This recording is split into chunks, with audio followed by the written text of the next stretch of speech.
Previously on a trial of thorns, the Thorn Keeper's summons turned confession into negotiation.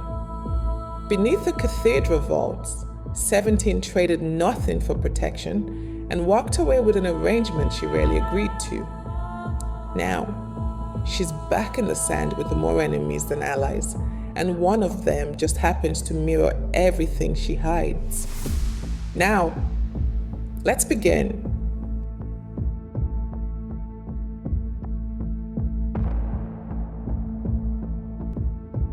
The Thorn Keeper returned to the pit, his authority a powerful force, pulling all eyes towards him. The champion stood in a line beneath the dais, the air heavy with the stench of sand, sweat, and the musky, acrid tang of burnt ozone, a lingering trace of the magic that had seared the atmosphere during the last round. 17 studied the group counting. There should have been 7 of them, with only one fallen before the break, yet she counted 6. 1 missing. The numbers thinning like truth in the throne's mouth, and she seemed to be the only one who noticed or cared. The Thorn Keeper's voice sliced through the air, as intimate and unsettling as a whispered confession, overheard in the wrong place. The next round begins now. Reflection reveals the truth, or perhaps only what we choose to reveal. Let us see how many truths you can hold on to. 17 tightened her grip on her dagger, already dreading what was to come. When the pairings were announced, she knew the Thorn Keeper himself had crafted a special torment for her. Champion 17, House Morian. A pause stretched out, unnaturally long, as if to heighten the tension. Champion 5, House Cyrinth. Of course, she thought, exhaling sharply through her mask. It seemed like the Thorn Keeper was trying to prove his twisted sense of humor. She despised House Cyrinth, but 5's power was unpredictable, reliant on chance and will. She couldn't risk using anything but her House Morian ability. Not if she wanted to avoid drawing unwanted attention. Then again, 5 wouldn't have a chance against her if she were to use her real ability. That was maybe the Thorn Keeper's test, to see how she would handle a Cyrinth as 17, champion of House Morian. Above, the crowd murmured its approval. Nothing pleased the court more than watching a shadow clash with its own reflection.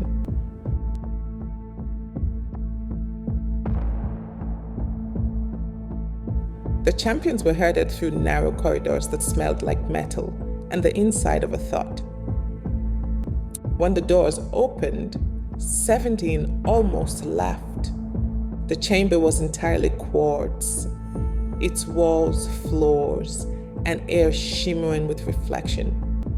There was no visible light, but the room glowed anyway, like it was lit from within by something that didn't want to be named. She took 1 step forward and watched 100 versions of herself do the same, their movements perfectly synchronized, stretching into infinity. Champion 5 stood opposite her. They removed their mask with the kind of elegance that came from habit, not humility. Their face was disarmingly symmetrical, pleasant, polished, the kind of beauty you didn't notice until it was already making decisions for you. You wear the Morian mask well, 5 said, but it doesn't fit, does it? 17 tilted her head. You tell me. You're the Mirrormind, aren't you? Is that what you're afraid of? She smirked. Do I look afraid to you, 5 of House Cyrinth? Maybe if you took off your mask, 5 suggested. 17 raked her fingers through her hair, letting thick black locks fall to frame her masked face. I'm not obligated to make things easy for you. It's a match, after all. 5 smiled, like they were filing that answer away for later use. The room pulsed once, softly. That was the only warning they got.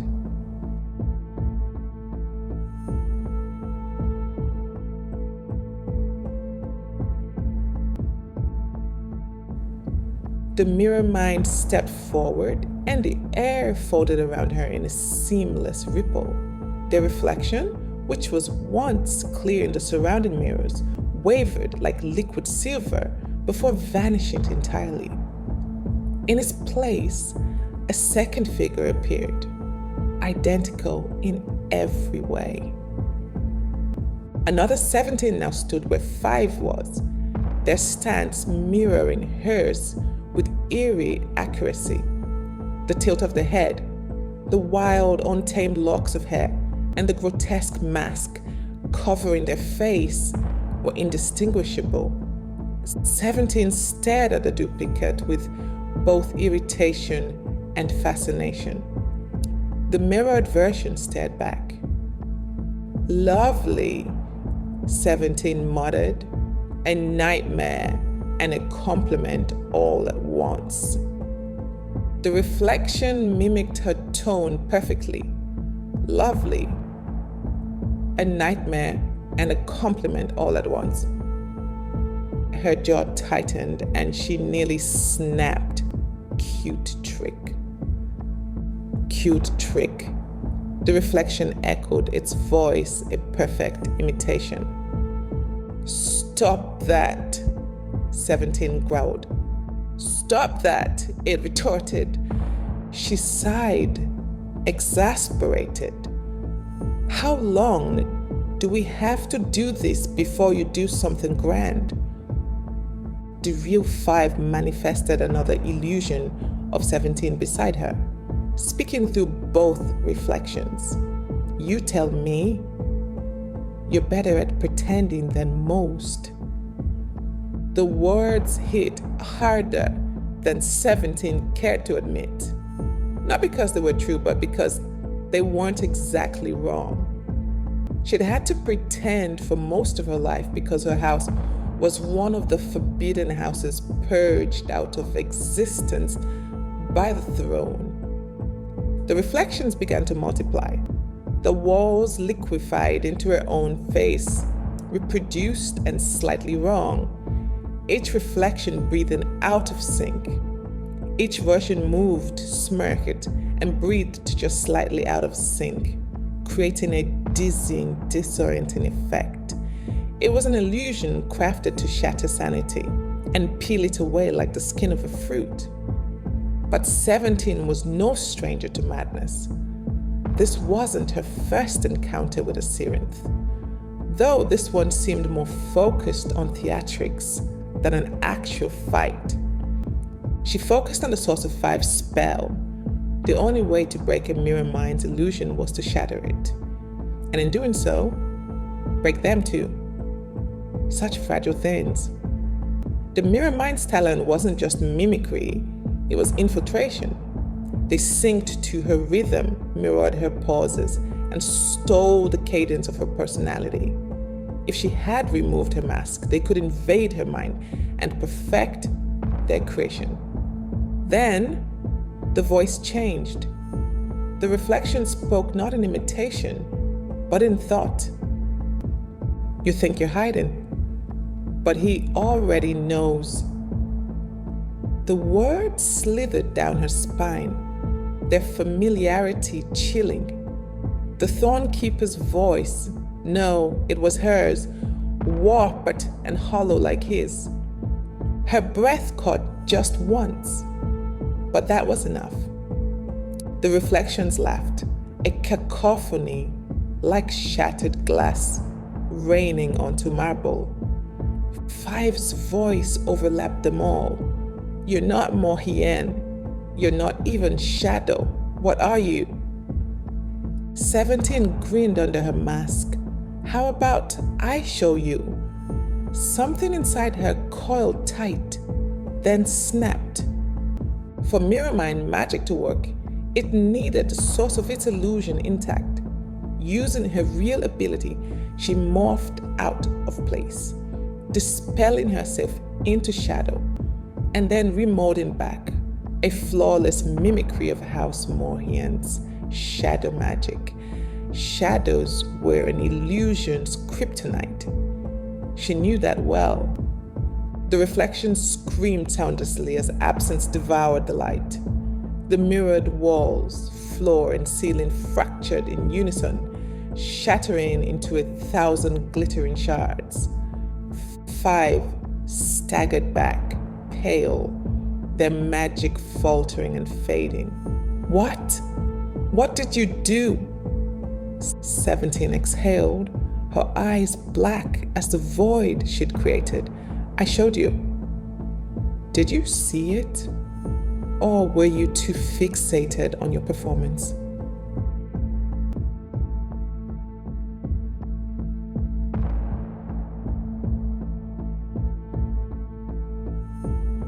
Above, in the viewing balcony, the Thornkeeper did not move. But then again, he rarely needed to.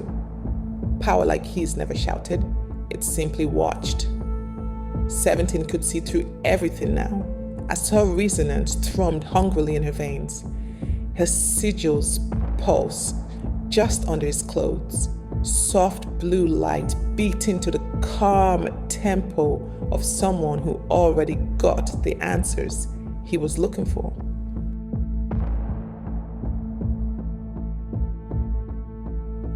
Enough, he said. The word struck like a bell in water.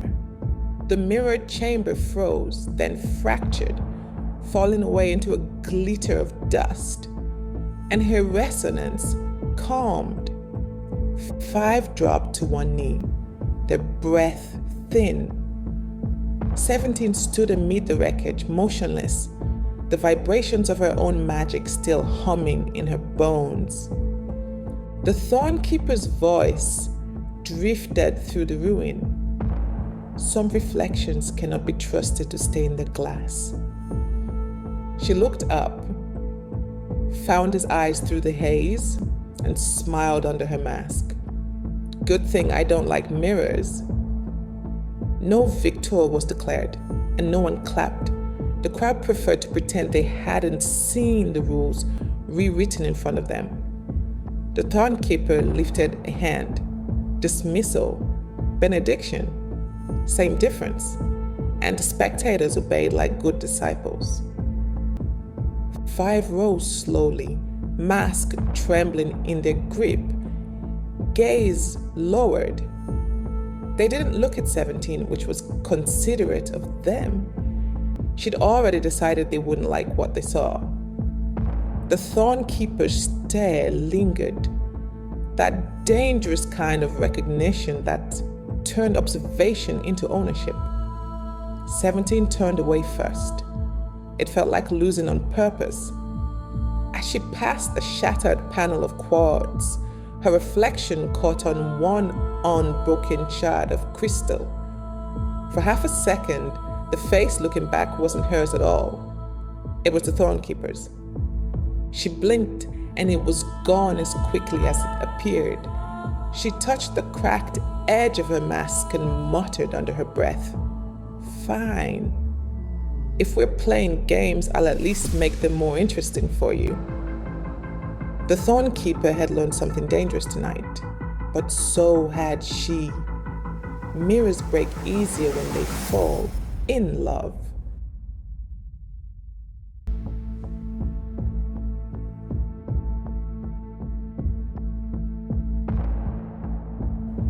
Next time on A Trial of Thorns.